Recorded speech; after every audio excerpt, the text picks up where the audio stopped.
کہ دیکھو ہم تو تم پہ ظلم کر رہے ہیں اور ہمارا کچھ نہیں ہو رہا، اس لیے ہم سچے ہیں، تم جھوٹے ہو۔ اور بعض نادان اور جاہل کچھ ظلموں سے تنگ آ کر، کچھ اپنی کم فہمی کی وجہ سے اس دلیل کو مان جاتے ہیں، حالانکہ شیطان اور جھوٹا سچا ہو ہی نہیں، ظلم کرنے والا سچا ہو ہی نہیں سکتا۔ جو شخص ظلم سے کام لے رہا ہے، اس ظلم کے نتیجے میں اس کی سچائی کیسے ثابت ہو گئی؟ ظالم تو بہرحال جھوٹا ہے۔ اسی لیے قرآن کریم نے اس کا ذکر شیاطین کے طور پر فرمایا ہے کہ عجیب باغی اور شیطان لوگ ہیں، ایک طرف مومنوں کو دکھ دیتے ہیں اور پھر انہی دکھوں کو ان کے ایمان کو متزلزل کرنے کے لیے استعمال کرتے ہیں۔ تو اے محمد تو یہ دعا کیا کر صلی اللہ علیہ وسلم، رب اعوذ بک من ہمزات الشیاطین، میں شیاطین کے ہر قسم کے شر اور ان شرور کے نتیجے میں پیدا ہونے والے وساوس سے تیری پناہ مانگتا ہوں۔ وَأَعُوذُ بِكَ رَبِّ أَن يَحْضُرُونِ، بلکہ میں تو یہ پناہ مانگتا ہوں کہ ہم تک ان کی رسائی نہ ہو، نہ وہ ہم تک پہنچ سکیں، نہ ان کے وساوس اور ان کے شر ہمیں چھوئیں۔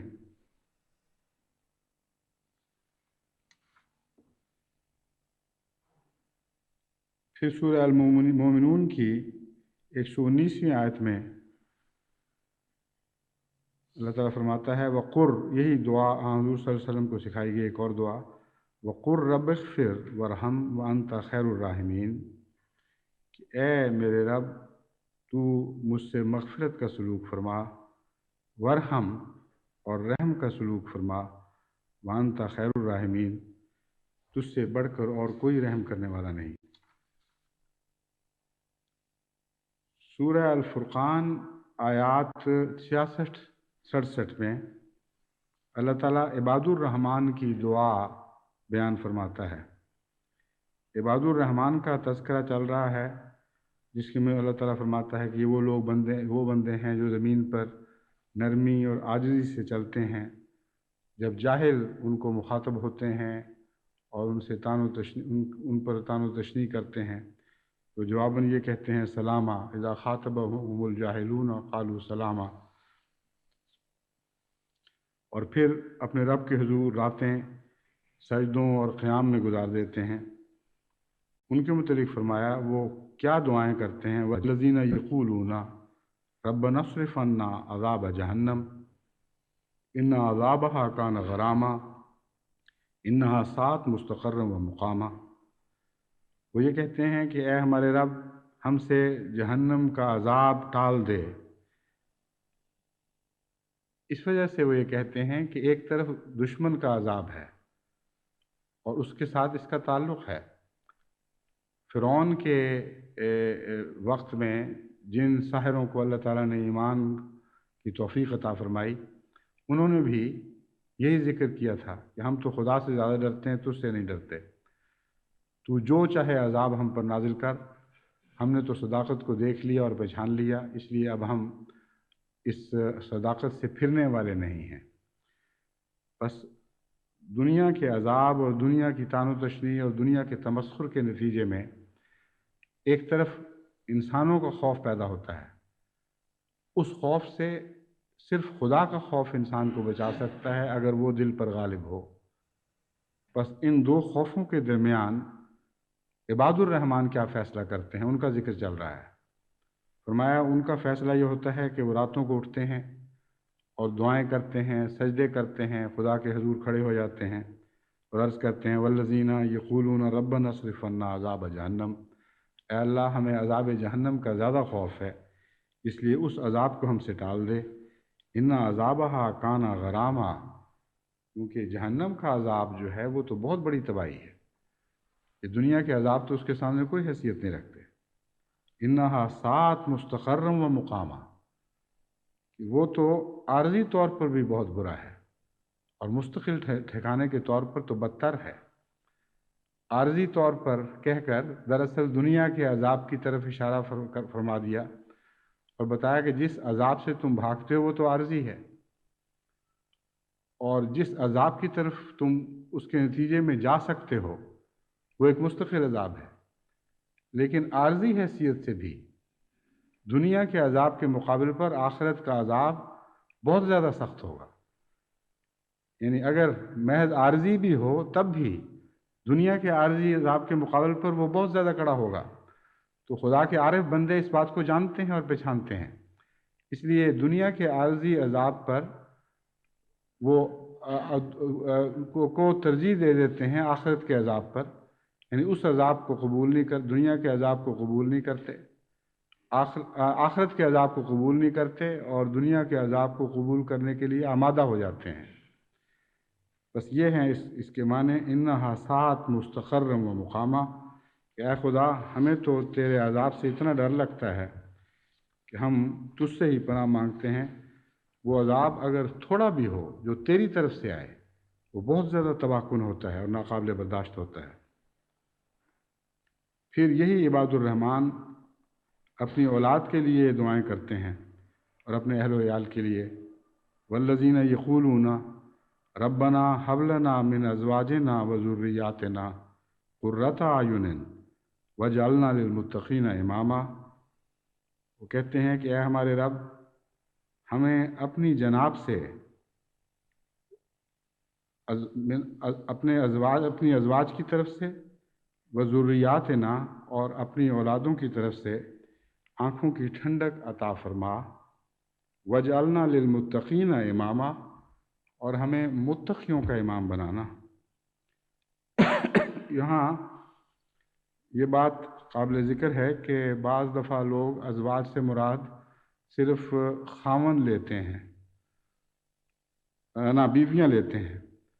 اور تفسیر صغیر میں بھی یہی ترجمہ ہے، ہم کو ہماری بیویوں کی طرف سے اور اولاد کی طرف سے آنکھوں کی ٹھنڈک عطا فرما. غالباً یہ ترجمہ کرنے کی وجہ یہ بنی کہ شروع میں یوں معلوم ہوتا ہے جیسے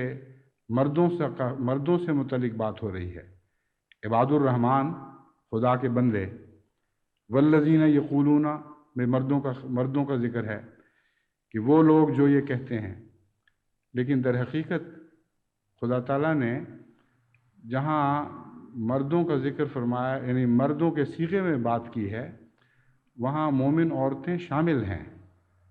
اور ان کو اس خطاب سے نکالنے کا ہمیں کوئی حق نہیں، کیونکہ یہ نہ صرف عربی طرز کلام ہے بلکہ دنیا کی دوسری قوموں میں بھی جب ہم بنی نوع انسان کا ذکر کرتے ہیں تو بسا اوقات مردوں کے صیغے میں بات ہو رہی ہوتی ہے اور مراد عورتیں بھی ہوتی ہیں، بڑے اور چھوٹے سب اس میں شامل ہوتے ہیں. تو طرز کلام یہ ہے جو آسان ہے کہ ایک ہی صیغے کا ذکر کر دیا جائے اور اس میں سارے اس جنس کی ہر قسم کی ہر نوع کی ہر نوع کے افراد اس جنس کے اس میں شامل ہو جائیں. پس والذین یقولون ربنا ھب لنا من ازواجنا میں مردوں ہی کو صرف دعا نہیں سکھائی گئی، عورتوں کو بھی دعا سکھائی گئی ہے اور ان کو اسی طرح دعا کرنی چاہیے، ھب لنا من ازواجنا وذریاتنا، کیونکہ زوج کا مطلب بیوی نہیں ہے. زوج کا لفظ میاں اور بیوی دونوں پر برابر اطلاق پاتا ہے، اس لیے ان کو عورتوں کو اس دعا کو تبدیل کرنے کی کوئی ضرورت ہی نہیں. وہ اس مضمون میں شامل ہیں اور دعا کے اندر ویسے بھی زوج کے تحت ان کے خامد شامل ہو جاتے ہیں. بس اب اس دعا کا معنی یہ ہوگا، اے خدا ہمیں ہمارے زندگی کے ساتھیوں سے، خواہ وہ مرد ہوں خواہ وہ عورتیں ہوں، آنکھوں کی ٹھنڈک عطا فرما اور ہماری اولاد کی طرف سے ہمیں آنکھوں کی ٹھنڈک عطا فرما. وجعلنا للمتقین اماما، اور ہمیں متقیوں کا امام بنانا، ایسی نسل پیچھے چھوڑنے کی توفیق عطا فرما جو تیری نظر میں متقی ہوں. یہ وہ دعا ہے جس کے نتیجے میں ہمارے گھروں کے ماحول سدھر سکتے ہیں. جو خطوط مجھے ملتے ہیں روزانہ بلا استثناء،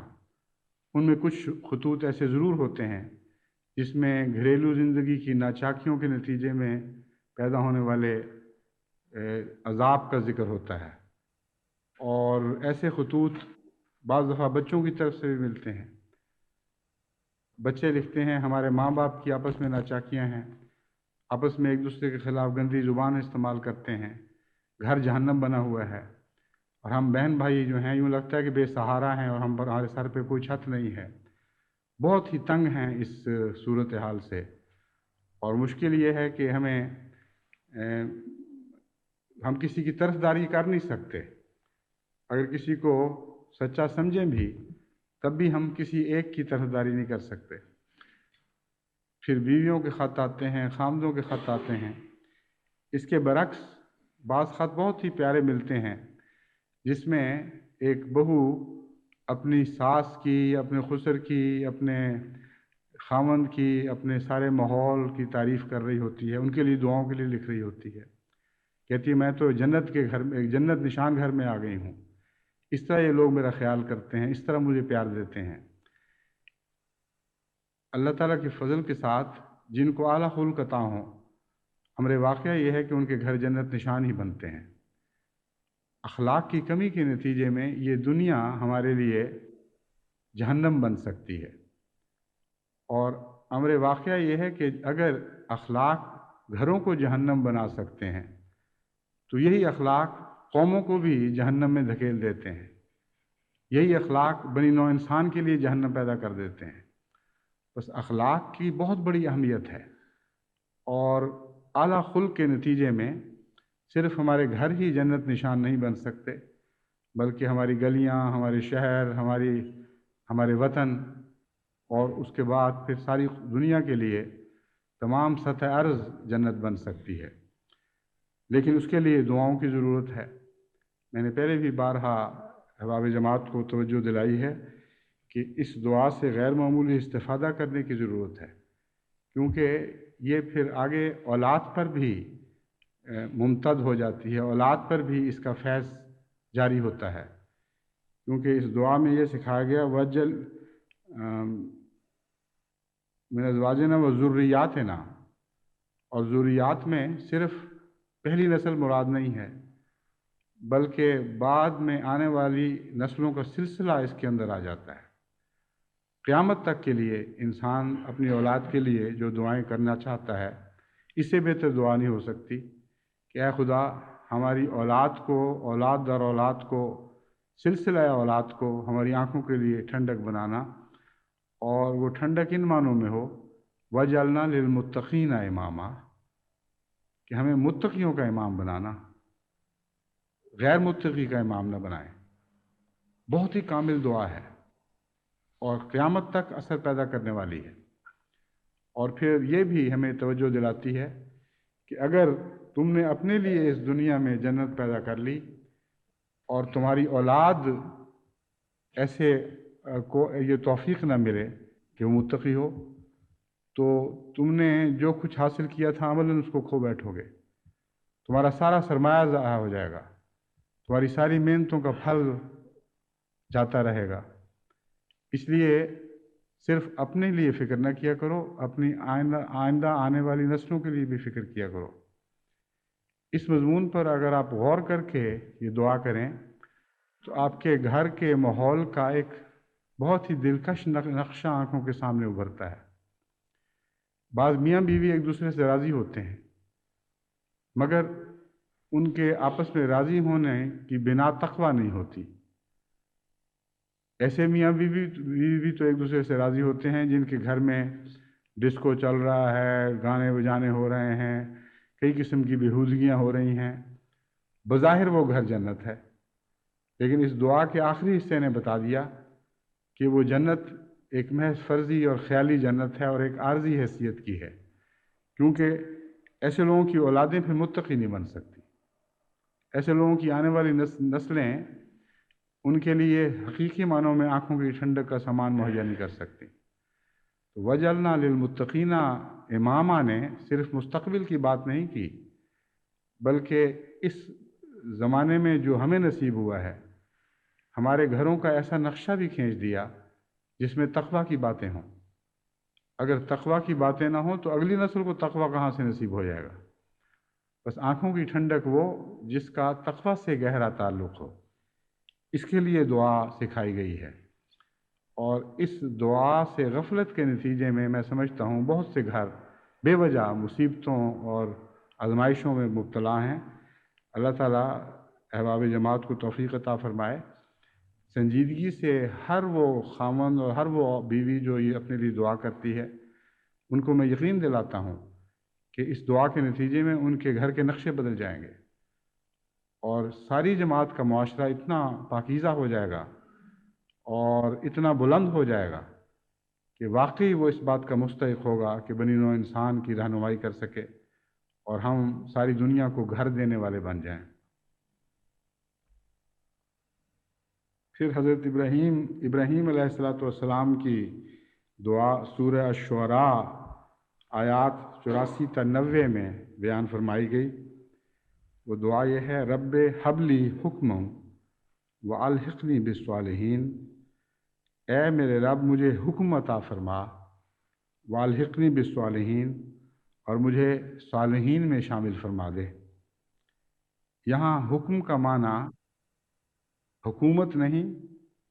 حکومت بھی ہو سکتا ہے مگر صحیح تعلیم مراد ہے، فیصلہ کن صحیح تعلیم، ایسی صحیح تعلیم جو بین ہو، جو روشن ہو، جس میں بد تعلیم سے نمایاں فرق شامل ہو۔ ہر ایسی تعلیم کو ہم حکم کہہ سکتے ہیں۔ بس فرمایا، یہ عرض کرتے ہیں اپنے رب سے، رب حبلی حکمم، اے خدا مجھے کھلی کھلی روشن امتیازی ہدایت عطا فرما، والحقنی بالصالحین، اور مجھے صالحین میں شمال فرما لے، صالحین کے ساتھ میرا تعلق قائم فرما دے، واجعل لی لسان صدق فی الآخرین، اور بعد میں آنے والوں کے لیے، بعد میں آنے والوں کی زبان پر میرا ذکر سچائی کے ساتھ چلے۔ یہ دعا بہت ہی معنی خیز ہے۔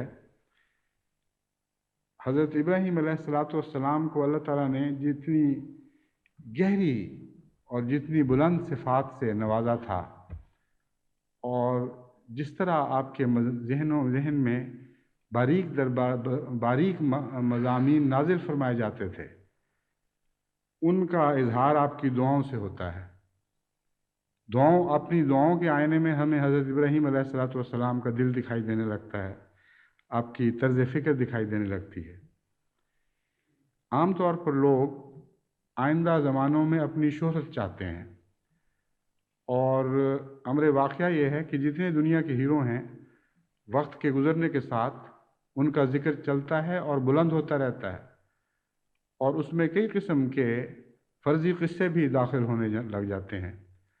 بس جس کو ہم کہتے ہیں لیجنڈری فگرز، وہ انسان جو اپنے اپنے وقتوں میں ہیرو شمار ہوئے، بہت بلند مقام تک پہنچے، وہ بالآخر لیجنڈ بن جاتے ہیں، اور ان کے متعلق قصے، کہانیاں، افسانے مشہور ہو جاتے ہیں۔ اور بسا اوقات یہ دیکھا گیا ہے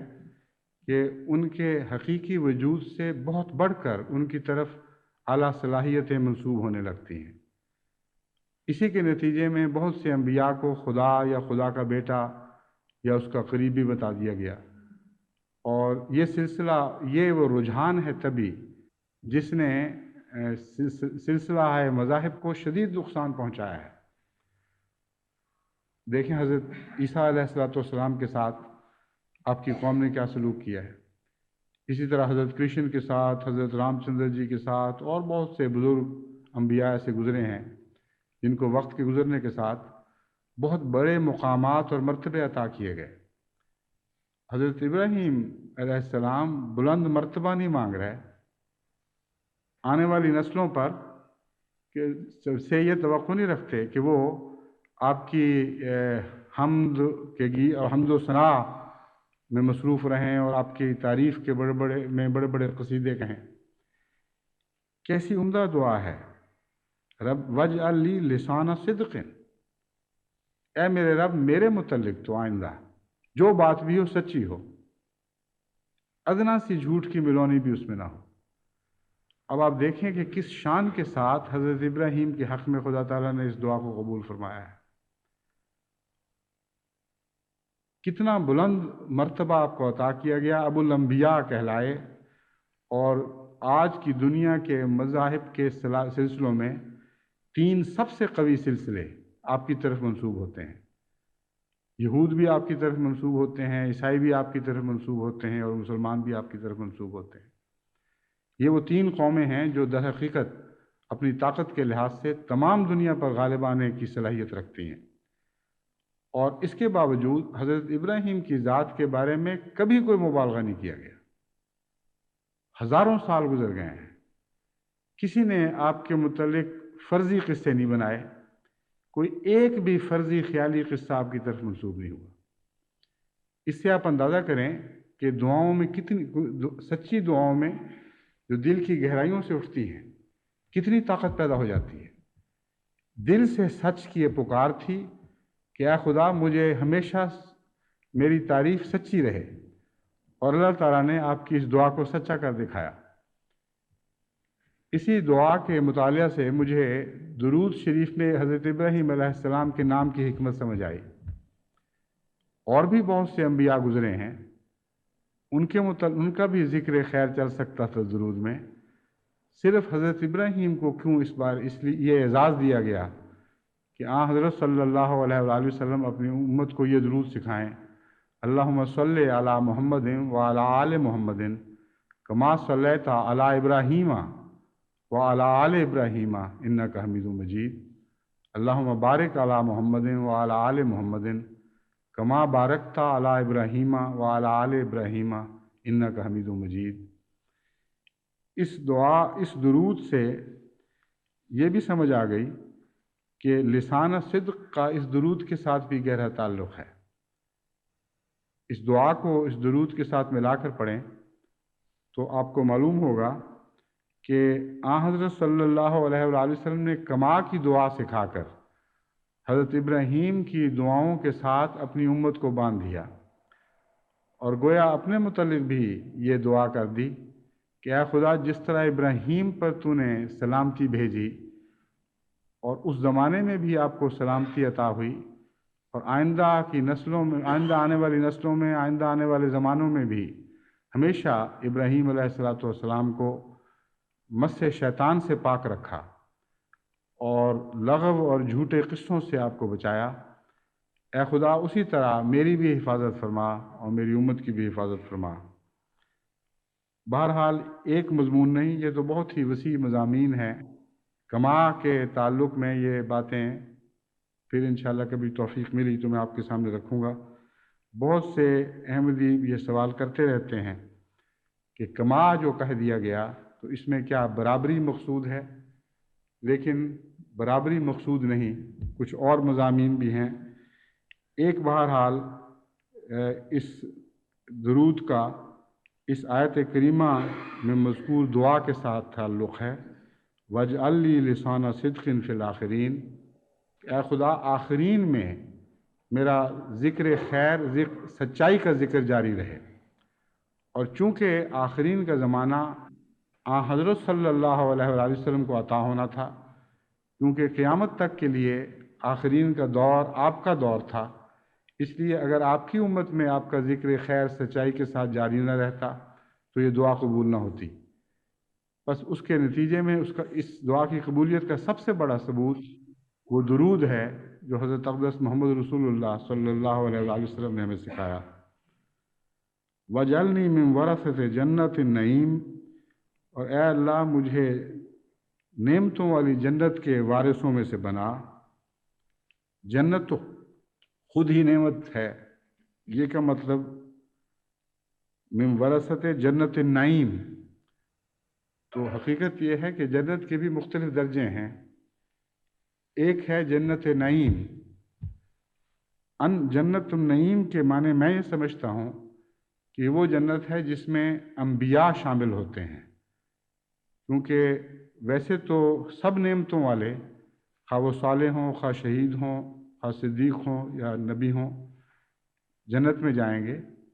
اور ان معنوں میں ہر جنت جنت النعیم کہلا سکتی ہے۔ مگر الف لام ایک اور معنی نعیم کے اندر پیدا کر دیتا ہے، یعنی وہ جنت جو ان لوگوں کی جنت ہے جن کو کامل نعمت عطا ہوئی، اور کامل نعمت انبیاء کو عطا ہوتی ہے۔ بس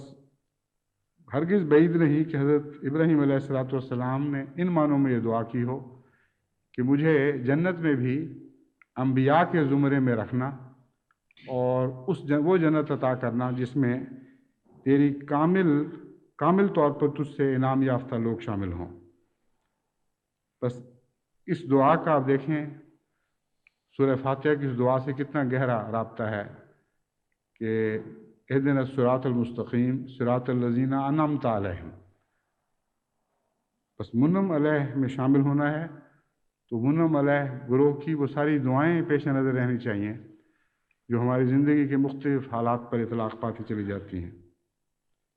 پھر حضرت ابراہیم علیہ السلام عرض کرتے ہیں وَاغْفِرْ لِأَبِي إِنَّهُ كَانَ مِنَ الضَّالِّينَ، اے میرے رب میرے باپ کو بھی بخش دینا، میں جانتا ہوں کہ وہ گمراہ تھا، اس کے باوجود تجھ سے عرض کر رہا ہوں۔ اس کے متعلق یہ ذکر گزر چکا ہے کہ حضرت ابراہیم نے کیونکہ آزر سے یہ وعدہ کر لیا تھا کہ میں تیرے لیے ضرور دعا کروں گا، اس لیے اللہ تعالیٰ نے آپ کو بطور خاص یہ اجازت فرمائی کہ وہ اپنے اس وعدے کو پورا کریں، لیکن آخر پر خدا نے ایک وقت میں آپ پر ظاہر فرما دیا کہ وہ صرف گمراہ نہیں تھا بلکہ میرا دشمن تھا، اور یہ بتانا ہی کافی تھا۔ اس کے بعد پھر حضرت ابراہیم نے اپنے باپ کے لیے کبھی دعا نہ کی۔ وَلَا تُخْزِنِي يَوْمَ يُبْعَثُونَ، اور جس دن لوگوں کو اٹھایا جائے گا اس دن مجھے رسوا نہ کرنا۔ یوم لا ينفع مال ولا بنون، جبکہ انسان کے کام نہ اس کے مال آئیں گے نہ اس کے بچے، الا من اتى اللہ بقلب سلیم، ایک ہی بات کام آئے گی کہ خدا کے حضور کوئی صاف دل لے کر حاضر ہو، پاک دل لے کے حاضر ہو، ایسا دل لے کر حاضر ہو جو خدا کے حضور جھکا رہنے والا ہو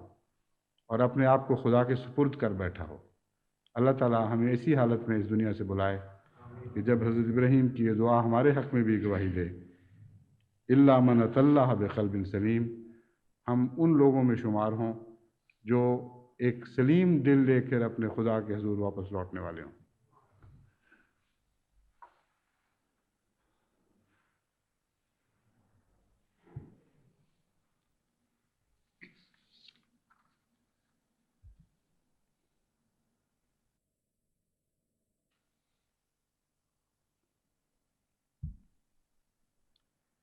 الحمد للہ نحمدہ ونستعینہ ونستغفرہ ونؤمن بہ ونتوکل علیہ ونعوذ باللہ من شرور انفسنا ومن سیئات اعمالنا، من یہدہ اللہ فلا مضل له ومن یضللہ فلا ہادی له،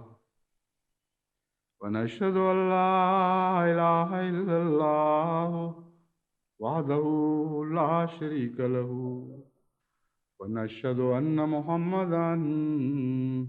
عبده ورسوله۔ عباد الله رحمكم الله، إن الله يأمر بالعدل والإحسان وإيتاء ذي القربى وينهى عن الفحشاء والمنكر والبغي يعظكم لعلكم تذكرون۔ اذكروا الله يذكركم وادعوه يستجب لكم، وَلَذِكْرُ اللَّهِ أَكْبَرُ۔